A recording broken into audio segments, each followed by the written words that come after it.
Assalamualaikum warahmatullahi wabarakatuh. Kami dari kelompok 12 akan menampilkan sebuah video mengenai materi neraca pembayaran, kurs valuta asing dan kegiatan perekonomian terbuka. Yang beranggotakan saya sendiri Sarmila dengan NIM 2014-330 dan rekan saya yaitu Muhammad Raihan Ramadan dengan NIM 2014-318 dan Linda Purwati dengan NIM 2014-305. Baik, langsung saja menuju pembahasan mengenai neraca pembayaran. Neraca pembayaran adalah suatu catatan aliran keuangan yang menunjukkan nilai transaksi perdagangan dan aliran dana yang dilakukan di antara suatu negara dengan negara lain dalam suatu tahun tertentu. Suatu neraca pembayaran dapat dibedakan kepada dua bagian yang utama, yaitu neraca berjalan dan neraca modal. 1. Neraca berjalan. Neraca berjalan mencatat transaksi-transaksi sebagai berikut. 1. Ekspor dan impor barang tampak. 2. Ekspor dan impor jasa atau barang tak tampak. 3. Pembayaran pindahan neto ke luar negeri. Nilai ekspor dan impor barang tampak. Transaksi ini meliputi hasil-hasil sektor pertanian, barang-barang produksi industri, dan barang-barang yang diproduksikan oleh sektor pertambangan, dan berbagai jenis ekspor dan impor barang tampak lainnya. Neraca yaitu perbedaan di antara ekspor dan impor. Dari perdagangan tampak yaitu perdagangan dalam barang-barang tampak dinamakan neraca perdagangan. Apabila nilai neraca itu positif, ia berarti bahwa ekspor barang-barang tampak adalah melebihi impornya. Sebaliknya, apabila ia negatif, maka ia berarti bahwa impor melebihi ekspor. Nilai ekspor dan impor barang tak tampak. Transaksi ini meliputi pembayaran biaya pengangkutan dana asuransi dari barang-barang tampak yang diekspor atau diimpor, perbelanjaan para pelancong, dan pendapatan investasi yang meliputi keuntungan, bunga ke atas modal yang diinvestasikan, dan independen. Neraca perdagangan tak tampak yaitu nilai bersih ekspor dan impor jasa-jasa dinamakan neraca jasa. Nilai neraca jasa suatu negara yang positif berarti negara tersebut lebih banyak menjual jasa-jasanya ke luar negeri dari membelinya dari negara-negara lain. Dan apabila nilainya negatif, masalah ini juga dihadapi oleh neraca pembayaran Indonesia. Ia berarti bahwa negara itu lebih banyak membeli jasa pihak-pihak luar dari menjual jasa ke luar negeri. Pembayaran pindahan. Ini meliputi pembayaran pindahan yang dilakukan oleh pihak pemerintah maupun pihak swasta. Transaksi ini meliputi pembayaran di mana penerimanya tidak perlu membayar dalam bentuk uang atau jasa. Contoh-contoh dari pembayaran pindahan adalah bantuan uang swasta negara Arab ke Afghanistan atau bantuan bahan makanan Amerika Serikat ke penderita kelaparan di Afrika. Mengirimkan uang untuk membiayai perbelanjaan anak-anak bersekolah di luar negara adalah contoh lain. 2. Neraca modal. Neraca modal meliputi dua golongan transaksi, yaitu aliran modal jangka panjang, dan aliran modal keuangan swasta. Aliran modal jangka panjang, ia meliputi dua jenis aliran modal resmi dan investasi langsung oleh pihak swasta ke negara-negara lain. Aliran modal resmi adalah pinjaman dan pembayaran di antara badan-badan pemerintah di suatu negara dengan negara-negara lain. Sedangkan investasi langsung swasta adalah penanaman modal langsung, yaitu investasi berupa mendirikan perusahaan-perusahaan terutama perindustrian. Modal yang dibelanjakan diperoleh dari negara asal perusahaan tersebut. Perbedaan di antara modal jangka panjang yang diterima dari luar negeri dengan modal jangka panjang yang dibayarkan ke luar negeri dinamakan neraca modal jangka panjang. Apabila nilainya positif, keadaan ini berarti lebih banyak modal jangka panjang yang diterima dari luar negeri dari yang dibayarkan ke luar negeri. Aliran seperti itu membantu memperkukuh neraca pembayaran. Di samping itu, aliran modal jangka panjang dapat meningkatkan perbelanjaan pembangunan pemerintah dan investasi sektor swasta. Modal swasta dan kesilipan ketinggalan. Dua akun penting lain dalam neraca pembayaran meliputi akun modal swasta dan kesilipan bentuk tabungan atau investasi keuangan yang dapat dengan cepat ditukarkan kembali. Cadangan valuta asing. Aliran pembayaran dan investasi yang masuk ke dalam suatu negara pada suatu waktu tertentu biasanya berbeda dengan aliran keluar untuk pembayaran di investasi ke luar negeri. Perbedaan di antara keduanya menamakan neraca keseluruhan. Apabila neraca keseluruhan bernilai positif, artinya adalah aliran pembayaran dan investasi ke suatu negara melebihi aliran yang sama ke negara-negara lain. Dengan demikian, sebaliknya, nilai negatif menggambarkan bahwa aliran keluar melebihi aliran yang masuk. Dalam keadaan di mana suatu negara lebih banyak membuat pembayaran ke luar negeri kalau dibandingkan dengan penerimanya, maka bank sentral harus mengurangi cadangan valuta asingnya untuk melakukan pembayaran tersebut. Sebaliknya, apabila yang diterima dari negara-negara lain adalah lebih banyak dari yang harus dibayar, maka cadangan valuta asing akan bertambah. Dalam informasi mengenai perubahan dalam cadangan bank sentral, yang ditunjukkan adalah jumlah perubahan cadangan tersebut dalam suatu tahun tertentu dan banyak jumlah perubahan dari tiap-tiap jenis harta bank sentral. Neraca pembayaran selalu seimbang apabila diperhatikan uraian di atas dengan cermat, maka akan dapat disimpulkan bahwa suatu neraca pembayaran akan selalu seimbang, yaitu aliran uang dan modal ke luar negeri adalah sama dengan aliran uang dan modal yang masuk ke negara tersebut. Ini tidak berarti bahwa neraca berjalan selalu dalam keadaan seimbang, dan begitu pula neraca modal selalu dalam keadaan seimbang. Yang menyebabkan neraca pembayaran yang selalu seimbang adalah ketidakseimbangan dalam neraca berjalan, dan neraca modal akan diseimbangkan oleh perubahan cadangan valuta asing yang dimiliki oleh bank sentral.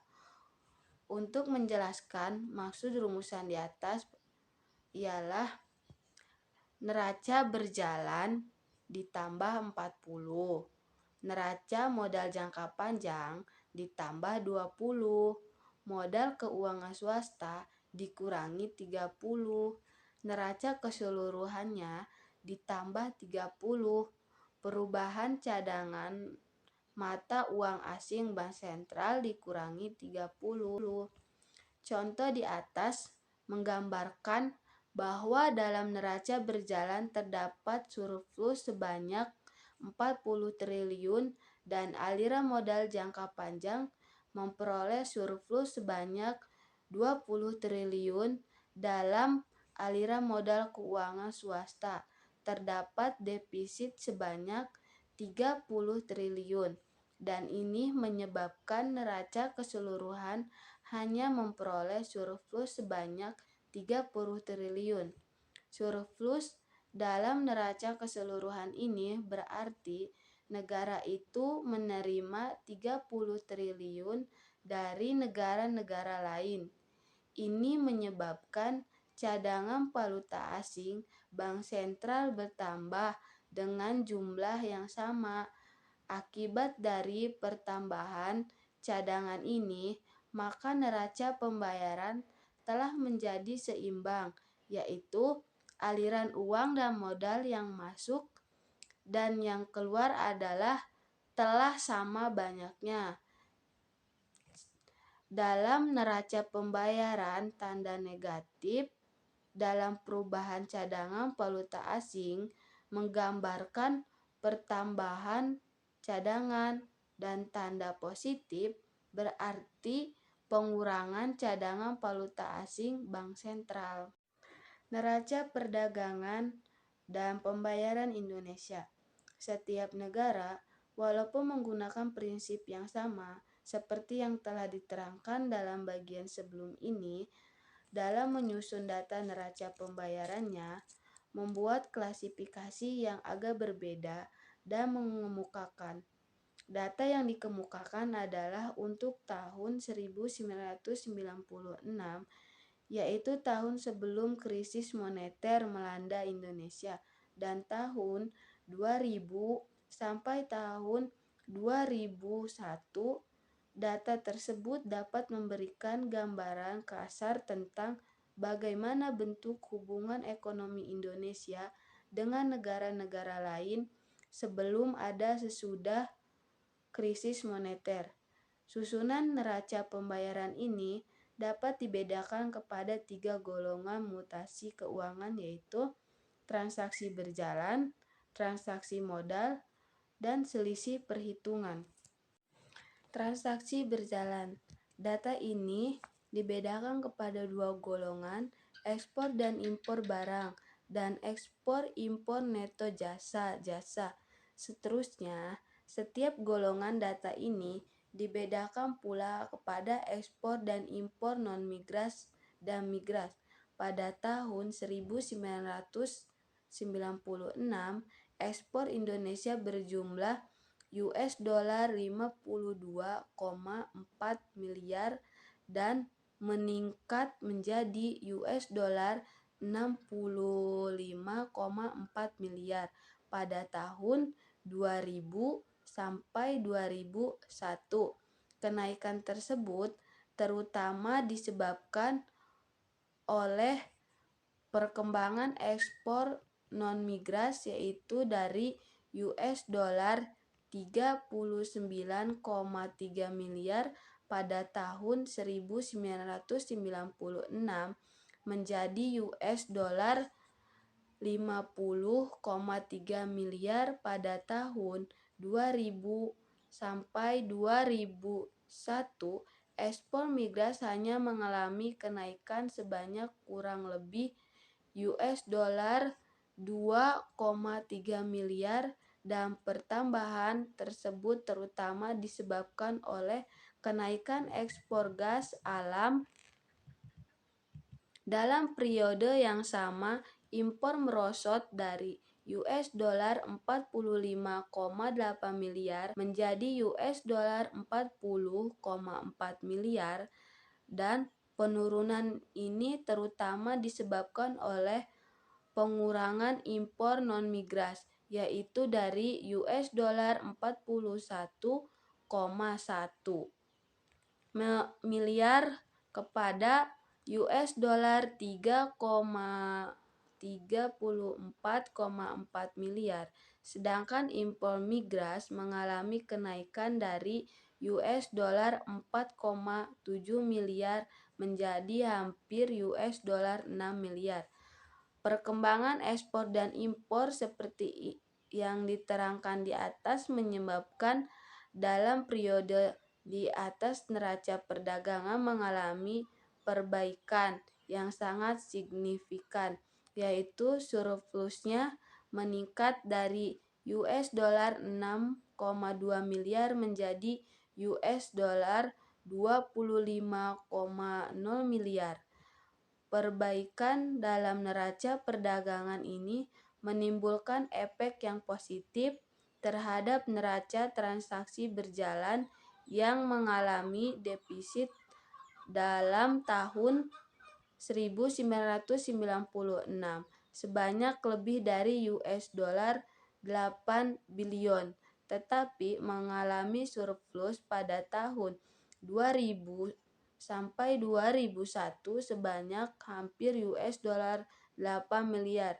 Defisit ekspor dan impor jasa neto meningkat dari US dollar 14,3 miliar menjadi US dollar 17,1 miliar. Transaksi modal dan selisih perhitungan. Transaksi berjalan memberikan gambaran tentang nilai transaksi yang diakibatkan oleh kegiatan perdagangan barang dan jasa.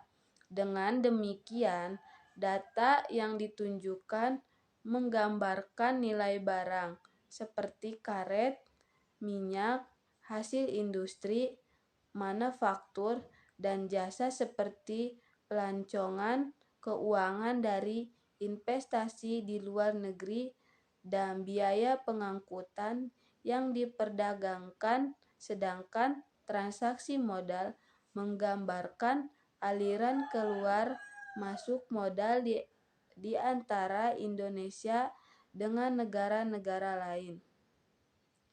Transaksi modal. Data transaksi modal dibedakan kepada dua kelompok, yaitu nilai neto aliran modal kepada pemerintah dan nilai neto aliran swasta. Berbeda dengan perkembangan dalam neraca perdagangan yang menunjukkan pembaikan yang cukup menggalakkan. Transaksi modal menunjukkan arah aliran atau tren yang cukup memprihatinkan. Data yang ditunjukkan memberi gambaran yaitu pinjaman pemerintah semakin meningkat dan pembayaran utang semakin merosot. Pada tahun 1996, penerimaan pinjaman pemerintah berjumlah hampir US dollar 5,3 miliar dan meningkat menjadi US dollar 7,5 miliar pada tahun 2000 sampai 2001, sedangkan pelunasan hutang merosot dari US dollar 6,1 miliar menjadi US dollar 4,3 miliar. Aliran modal swasta menunjukkan gambaran yang lebih suram. Pada tahun 1996 sampai 1997, aliran masuk neto modal swasta mencapai US dollar 13,5 miliar dan terdiri dari lebih US dollar 6,5 miliar aliran penanaman modal langsung dan hampir US dollar 6,6 miliar aliran modal lainnya. Selisih perhitungan. Nilai selisih perhitungan meningkat dari US dollar 701 juta menjadi lebih dari US dollar 3,8 miliar. Pertambahan ini menggambarkan aliran modal yang dicatat semakin meningkat. Nilainya yang positif berarti pada tahun 2000 sampai 2001 aliran modal masuk ke Indonesia yang tidak dicatat semakin meningkat dan jumlahnya cukup besar. Neraca keseluruhan. Neraca keseluruhan menggambarkan jumlah aliran neto yang dicatat di ketiga kelompok transaksi, yaitu transaksi berjalan, transaksi modal, dan selisih perhitungan. Walaupun aliran modal dan ekspor dan impor jasa menggambarkan keadaan yang kurang menggalakkan dan memperhatinkan, neraca keseluruhan masih menunjukkan gambaran yang semakin membaik.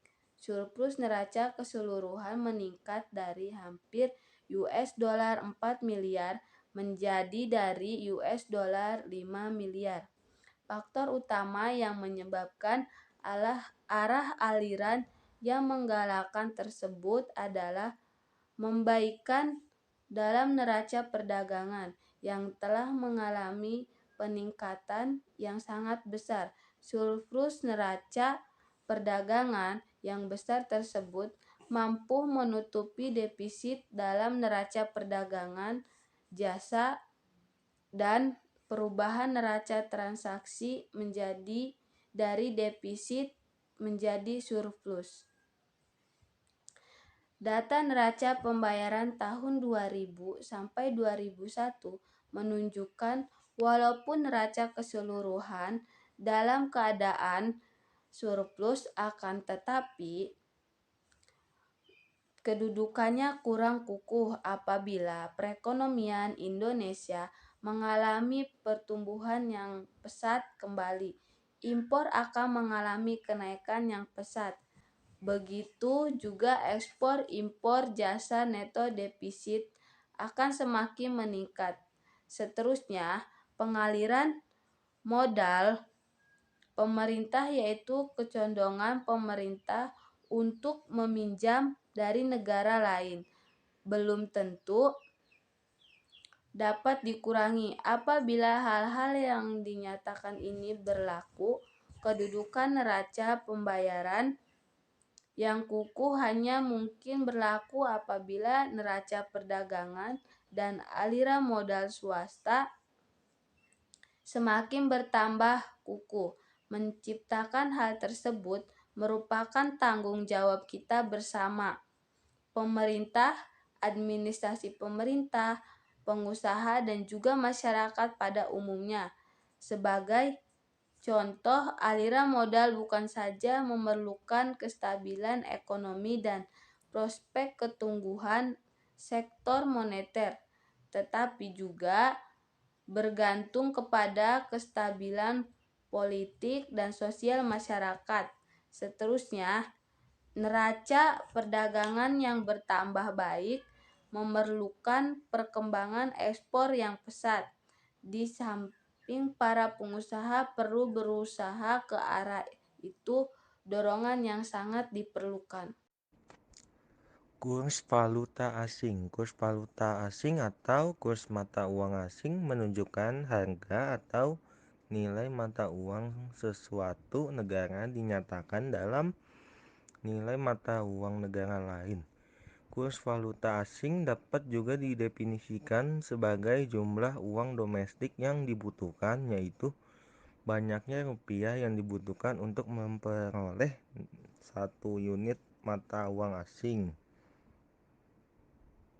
Kurs yang menunjukkan bahwa US 1 dolar sama dengan 8.400 berarti untuk memperoleh 1 dolar Amerika Serikat dibutuhkan 8.400 rupiah Indonesia. Kurs valuta di antara dua negara kerap kali berbeda di antara satu sama masa dengan masa yang lainnya. Penentuan kurs dalam pasar bebas.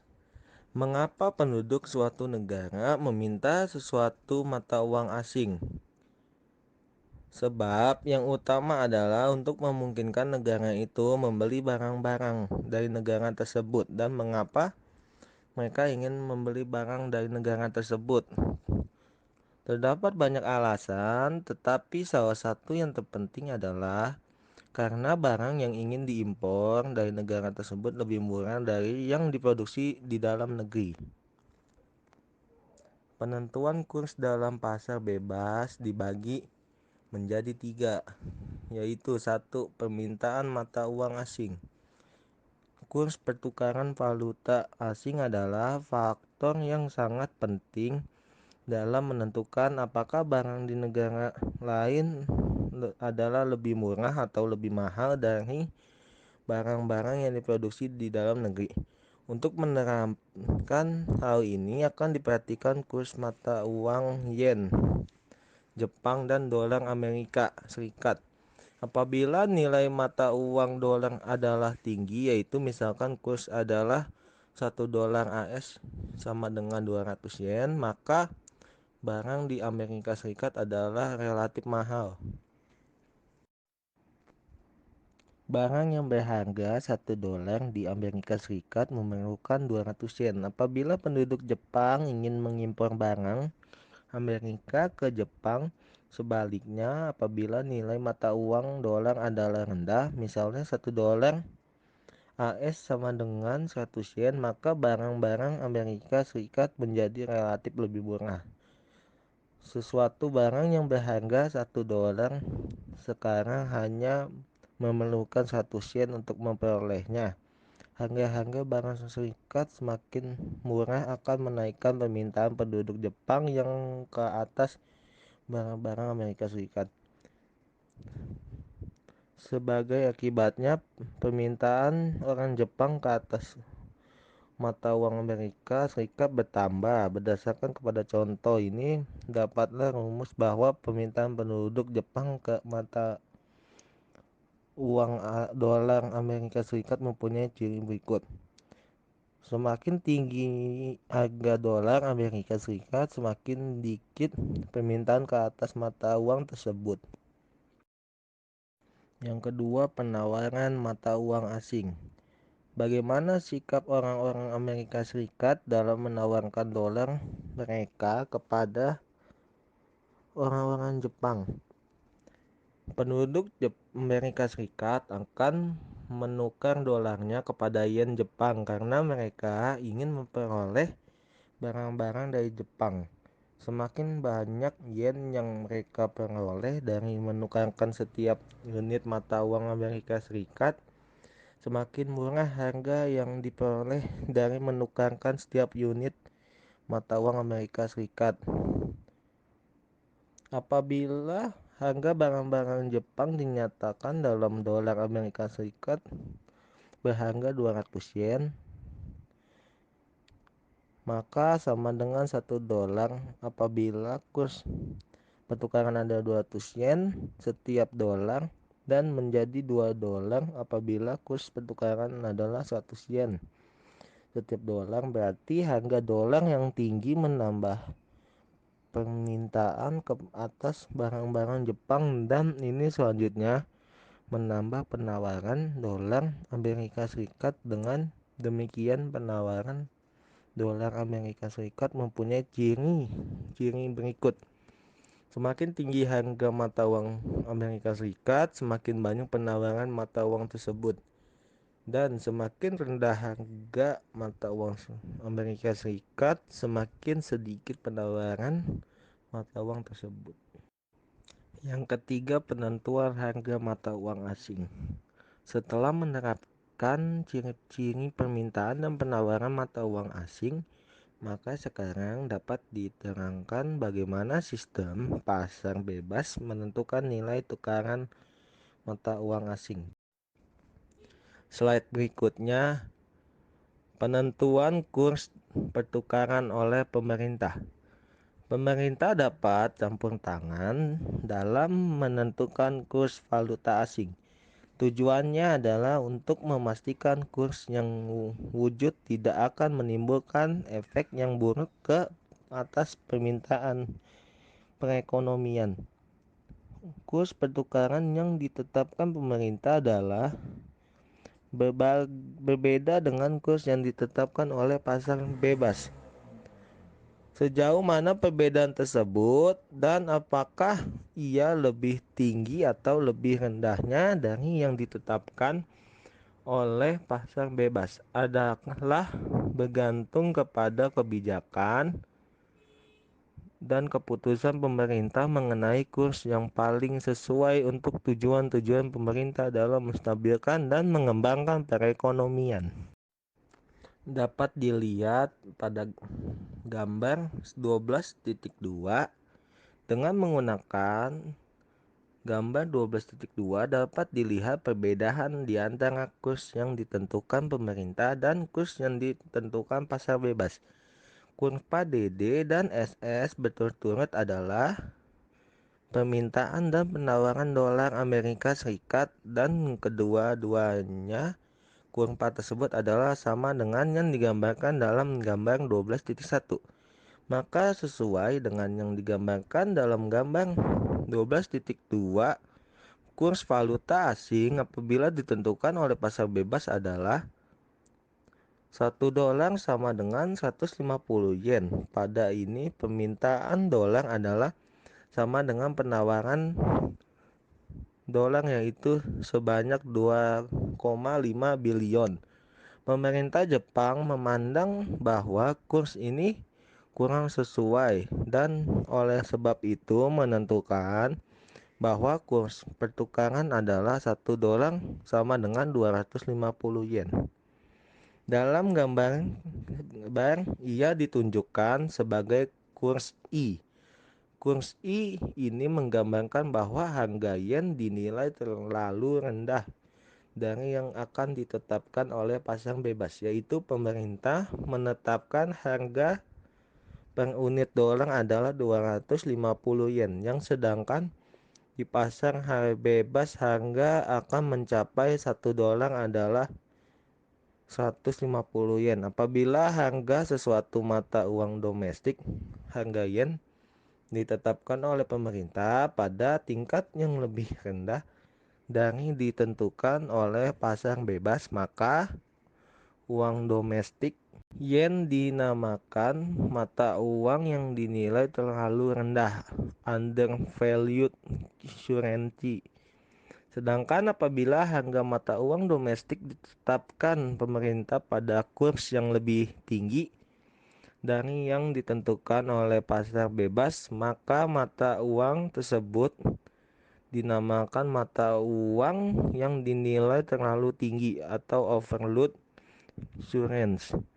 Dalam gambar 12.2, kurs 2 yang menunjukkan bahwa setiap dolar adalah sama nilainya dengan 100 yen adalah kurs yen dengan dolar, di mana mata uang yen dinilai terlalu tinggi. Perubahan kurs dapat dilihat pada gambar 12.3. Pada gambar tersebut mengalami efek kenaikan permintaan. Dapat ditunjukkan perubahan yang diakibatkan oleh perubahan permintaan mata uang US dollar.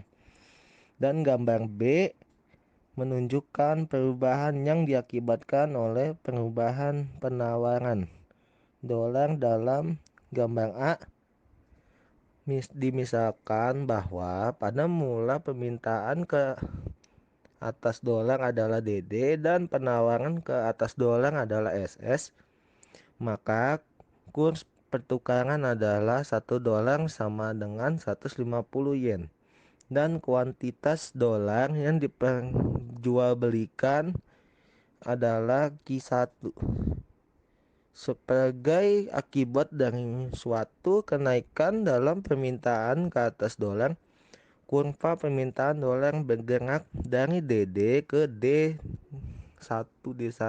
Kurva permintaan yang baru ini menaikkan dolar 150 yen setiap unit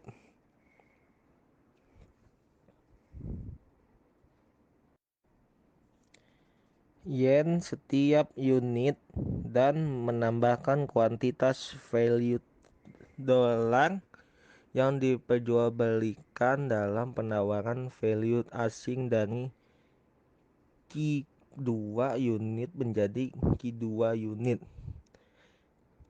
Efek perubahan penawaran. Dalam gambar B yang ditunjukkan adalah perubahan penawaran kurs SS dan DD, menggambarkan penawaran dan permintaan uang dolar yang mulanya wujud. Sesudahnya penawaran bertambah dari SS menjadi S1 sebagai akibatnya. I. Kurs pertukaran untuk setiap penawaran dolar turun menjadi 200 yen menjadi 150 yen, dan kurs tiga kuantitas mata uang dolar yang diperjualbelikan bertambah dari QA dolar menjadi QB.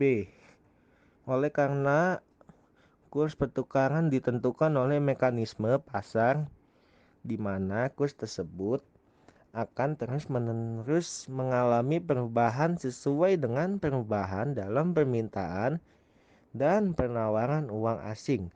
Maka kurs pertukaran yang ditentukan oleh mekanisme pasar dinamakan kurs pertukaran berubah bebas atau kurs pertukaran terapung. Sedangkan kurs pertukaran yang ditentukan pemerintah dinamakan kurs pertukaran tetap atau kurs pertukaran resmi. Slide berikutnya. Faktor-faktor yang mempengaruhi kurs dibagi menjadi 5, yaitu 1. Perubahan dalam cita rasa masyarakat. Cita rasa masyarakat mempengaruhi corak konsumsi mereka. Maka perubahan cita rasa masyarakat akan mengubah corak konsumsi mereka ke atas barang-barang yang diproduksi dalam negeri maupun yang diimpor. Perbaikan kualitas barang-barang dalam negeri menyebabkan keinginan mengimpor berkurang dan ia dapat pula menaikkan ekspor. Sedangkan perbaikan kualitas barang-barang impor menyebabkan keinginan masyarakat untuk mengimpor bertambah besar. Perubahan-perubahan ini akan mempengaruhi permintaan dan penawaran valuta asing. Yang kedua adalah perubahan harga barang ekspor dan impor. Harga sesuatu barang merupakan salah satu faktor penting yang menentukan apakah sesuatu barang akan diimpor atau diekspor. Barang-barang dalam negeri yang dapat dijual dengan harga yang relatif murah akan menaikkan ekspor, dan apabila harga naik maka ekspornya akan berkurang. Pengurangan harga barang impor akan menambah jumlah impor, dan sebaliknya kenaikan harga barang impor akan mengurangi impor. Dengan demikian, perubahan harga barang ekspor dan impor akan menyebabkan perubahan dalam penawaran dan permintaan ke atas mata uang negara tersebut. Dan yang ketiga adalah kenaikan harga umum atau inflasi. Inflasi sangat besar pengaruhnya kepada kurs pertukaran valuta asing. Inflasi yang berlaku pada umumnya cenderung untuk menurunkan nilai suatu valuta asing. Kecenderungan seperti ini wujud disebabkan efek inflasi yang berikut. Inflasi menyebabkan harga-harga di dalam negeri lebih mahal dari harga-harga di luar negeri. Dan oleh sebab itu, inflasi berkecenderungan menambah impor. Inflasi menyebabkan harga barang ekspor menjadi lebih mahal, dan oleh karena itu, inflasi berkecenderungan mengurangi ekspor. Keadaan menyebabkan permintaan ke atas valuta asing bertambah, dan keadaan dua menyebabkan penawaran ke atas valuta asing berkurang, maka harga valuta asing akan bertambah. Berarti harga mata uang negara yang mengalami inflasi merosot. Yang keempat adalah perubahan suku bunga dan tingkat pengembalian investasi. Suku bunga dan tingkat pengembalian investasi sangat penting peranannya dalam mempengaruhi aliran modal. Suku bunga dan tingkat pengembalian investasi yang rendah cenderung akan menyebabkan modal dalam negeri mengalir ke luar negeri. Sedangkan suku bunga dan tingkat pengembalian investasi yang tinggi akan menyebabkan modal luar negeri masuk ke negara itu. Apabila lebih banyak modal mengalir ke suatu negara permintaan, maka keadaan mata uangnya bertambah. Maka nilai mata uang tersebut bertambah. Nilai mata uang dengan suatu negara akan merosot apabila lebih banyak modal negara dialirkan ke luar negeri karena suku bunga dan tingkat pengembalian investasi yang lebih tinggi di negara lain. Yang kelima adalah pertumbuhan ekonomi. Efek yang akan diakibatkan oleh suatu kemajuan ekonomi kepada nilai mata uangnya tergantung kepada corak pertumbuhan ekonomi yang berlaku. Apabila kemajuan itu terutama diakibatkan oleh perkembangan ekspor, maka permintaan ke atas mata uang suatu negara itu akan bertambah lebih cepat dari penawarannya dan oleh karenanya nilai mata uang negara itu naik. Akan tetapi, apabila kemajuan tersebut menyebabkan impor berkembang lebih cepat dari ekspor, penawaran mata uang negara itu lebih cepat bertambah dan permintaan dan oleh karenanya nilai mata uang tersebut akan merosot. Kurs pertukaran dan neraca pembayaran. Sistem penentuan valuta asing menimbulkan efek yang sangat berbeda ke atas neraca pembayaran. Sistem kurs pertukaran yang ditentukan oleh mekanisme pasar berkecenderungan akan menyebabkan ketidakseimbangan yang terus-menerus dalam neraca pembayaran. Sedangkan kurs pertukaran yang ditetapkan oleh pemerintah berkecenderungan menimbulkan neraca pembayaran yang tidak seimbang. Uraian di bawah ini menerangkan sebabnya kecenderungan seperti itu wujudnya. Neraca pembayaran dalam sistem kurs tukaran berubah bebas. Bagaimana sistem kurs berubah bebas berkecenderungan untuk menyeimbangkan neraca pembayaran dapat diterangkan dengan bantuan gambar 12.4. Kurva DD menggambarkan permintaan penduduk Indonesia ke atas mata uang Baht Thailand dan kurva SS menggambarkan permintaan penduduk Indonesia ke atas mata uang Thailand menawarkan Baht mereka kepada penduduk Indonesia. Berdasarkan kepada persilangan di antara kurva DD dan SS, maka dapat disimpulkan bahwa kurs pertukaran adalah 1 baht sama dengan 200 rupiah. Pada kurs pertukaran ini yang akan digunakan mengimpor barang dari Thai adalah sama dengan penawaran baht yang akan digunakan oleh penduduk Thailand untuk mengimpor barang dari Indonesia yang sebanyak Ki1 baht, maka neraca pembayaran adalah seimbang. Perubahan dalam cita rasa penduduk Thailand menyebabkan mereka ingin mengimpor lebih banyak barang dari Indonesia.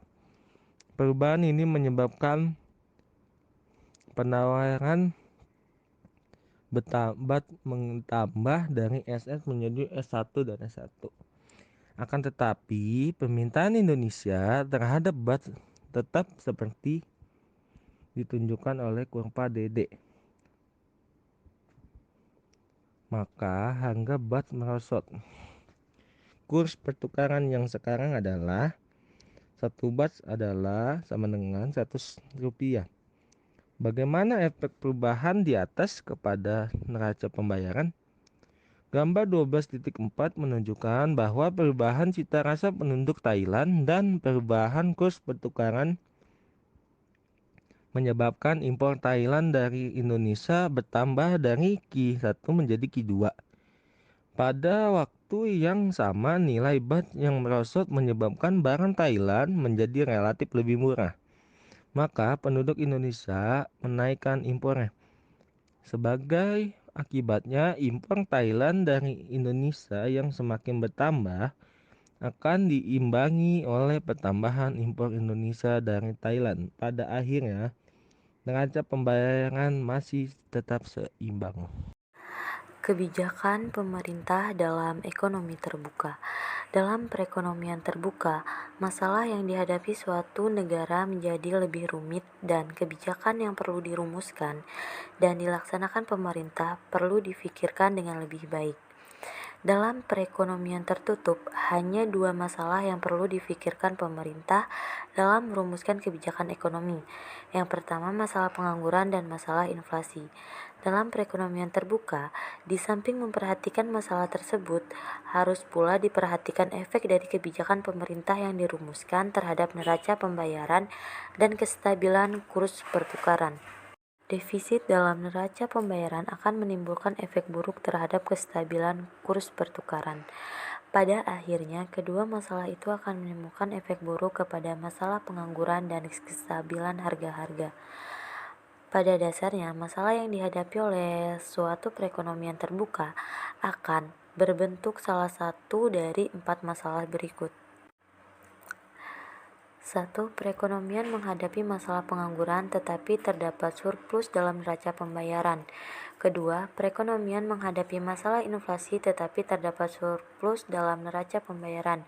Ketiga, perekonomian menghadapi masalah pengangguran dan di samping itu menghadapi masalah defisit dalam neraca pembayaran. Keempat, perekonomian menghadapi masalah inflasi dan di samping 4. Perekonomian menghadapi masalah inflasi dan di samping itu menghadapi masalah defisit dalam neraca pembayaran. Dalam kasus 1 dan kasus 2, neraca pembayaran adalah dalam keadaan menguntungkan atau mempunyai surplus, maka yang perlu difikirkan hanyalah mengatasi masalah pengangguran atau kasus 1 atau inflasi kasus 2. Masalah yang harus dihadapi menjadi lebih rumit apabila bentuk masalah yang dihadapi adalah seperti dalam nomor 3 dan nomor 4. Pengangguran atau inflasi yang diikuti pula oleh masalah defisit dalam neraca pembayaran memerlukan langkah-langkah yang secara serentak akan 1. Mengatasi masalah pengangguran dan defisit dalam neraca pembayaran. Apabila perekonomian itu menghadapi masalah seperti yang dinyatakan dalam nomor 3, kebijakan pemerintah untuk mengatasi masalah seperti ini biasanya berbentuk kebijakan memindahkan perbelanjaan. Kedua, mengatasi inflasi dan defisit dalam neraca pembayaran. Apabila ekonomi itu menghadapi masalah seperti yang dinyatakan dalam nomor 4, kebijakan pemerintah yang dijalankan akan meliputi langkah-langkah yang digolongkan kepada kebijakan mengurangkan pembelanjaan. Kebijakan memindahkan perbelanjaan. Yang dimaksudkan dengan kebijakan memindahkan perbelanjaan adalah langkah-langkah pemerintah untuk mengatasi masalah defisit dalam neraca pembayaran yang akan mengakibatkan pertambahan ekspor dan pengurangan impor. Kebijakan memindahkan perbelanjaan dijalankan apabila defisit neraca pembayaran wujud ketika perekonomian juga menghadapi masalah pengangguran. Kebijakan memindahkan perbelanjaan dapat dijalankan untuk mengatasi kedua masalah di atas. Langkah-langkah yang akan mengurangi impor dan mendorong konsumsi barang dalam negeri adalah seperti yang dinyatakan, yaitu 1. Melakukan perbatasan impor ini dapat dilakukan dengan menaikkan pajak impor atau tarif. Di samping itu dapat pula dinyatakan dengan menggunakan kuota dan melakukan kampanye untuk membeli barang dalam negeri. Kedua, menekan atau mengurangi penggunaan valuta asing. Pemerintah melakukan bank sentral, mencatat penggunaan mata uang asing. Masyarakat dan para pengusaha haruslah menerangkan tujuan mereka membeli valuta asing. Pemerintah lebih mengutamakan penggunaan valuta asing untuk mengimpor barang sesuai dengan keperluan pokok dan bahan mentah sektor industri dan tidak mendorong usaha mengimpor barang-barang mewah. 3. Menurunkan nilai mata uang atau devaluasi. Langkah ini menyebabkan barang impor menjadi lebih mahal dan akan mengurangi impor. Sebaliknya, barang ekspor menjadi murah di pasaran luar negeri dan akan menambah ekspor. Kebijakan pengurangan perbelanjaan. Yang dimaksud dengan kebijakan pengurangan perbelanjaan adalah langkah-langkah pemerintah untuk mengatasi masalah kurangan dalam neraca pembayaran dengan mengurangi perbelanjaan agregat dan tingkat kegiatan ekonomi negara. Kebijakan pemerintah untuk mengatasi masalah dalam neraca pembayaran dengan cara mengurangkan perbelanjaan akan dilakukan apabila 1. Perekonomian telah mencapai kesempatan kerja penuh dan di samping itu juga inflasi telah wujud. Kedua, dalam perekonomian terdapat defisit yang berkepanjangan dalam neraca pembayaran. Kebijakan mengurangkan perbelanjaan akan menurunkan impor, akan tetapi ekspor tidak akan dipengaruhi oleh kebijakan seperti itu. Keadaan ini akan mewujudkan neraca pembayaran yang menguntungkan atau seimbang. Kebijakan mengurangi perbelanjaan dapat dilakukan dengan mengambil langkah-langkah yaitu 1. Menaikkan pajak pendapatan. Pajak ini akan mengurangi pendapatan disposable dan pengurangan ini akan mengurangi konsumsi rumah tangga. Yang kedua, menaikkan suku bunga dan menurunkan penawaran uang. Tujuan ini dapat dicapai dengan menjalankan kebijakan moneter, misalnya dengan menaikkan tingkat cadangan minimum dan menaikkan suku bunga atau suku diskonto. Pengurangan penawaran uang dan suku bunga yang tinggi akan mempengaruhi investasi. Keadaan ini selanjutnya akan mengurangi pengeluaran agregat. 3. Mengurangi pengeluaran pemerintah. Oleh karena pengeluaran pemerintah adalah sebagian dari pengeluaran agregat, maka pengurangan pengeluaran pemerintah akan mengurangi pengeluaran agregat.